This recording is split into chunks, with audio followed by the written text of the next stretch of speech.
Hi prize lord. దేవుని పరిశుద్ధ నామానికి స్తోత్రం కలుగును గాక.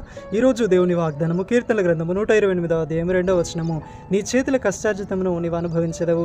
ఆమేన్. హల్లెలూయా. ప్రియమైన దేవుని పిల్లలారా, ఎవరైతే దేవుని యందు భయభక్తులు కలిగి మరి వారి ఉద్యోగమును కానీ వ్యాపారమును కానీ అన్యాయముగా అక్రమముగా ప్రవర్తించక లంచము తీసుకొనక దేవుని యందు భయభక్తులు కలిగి న్యాయరీతిగా సంపాదిస్తారో వారి యొక్క చేతుల కష్టార్జితమును దేవుడు దీవిస్తాడు. వారి యొక్క చేతుల కష్టార్జితమును దేవుడు ఆశీర్వదిస్తాడు.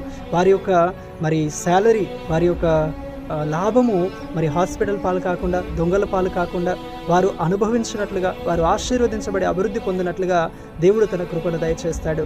కాబట్టి ఈరోజు నువ్వు చేస్తున్న వ్యాపారమైన, ఉద్యోగమైన నువ్వు న్యాయరీతిగా చేసినప్పుడు దాంట్లో నువ్వు ఆశీర్వాదాన్ని చూడగలుగుతావు. నీ చేతుల కష్టార్జితాన్ని నువ్వు అనుభవించగలుగుతావు. అలా కాకుండా నీ ఇష్టానుసారంగా నువ్వు ప్రవర్తించినట్లయితే నీవు సంపాదించినదంతయు ఒకరోజు దొంగల పాలవుతుంది, లేదా రకరకాలైనటువంటి నష్టాల రూపంలో, అనారోగ్యం రూపంలో హాస్పిటల్ పాలవుతుంది. కాబట్టి ప్రియమైన దేవుని పిల్లలారా, మనము దేవుని యందు భయభక్తులు కలిగి న్యాయరీతిగా సంపాదించి ఆ కష్టార్జితమును అనుభవించుదాం. ప్రభువుటి కృప మనందరికీ దయచేయునుగాక.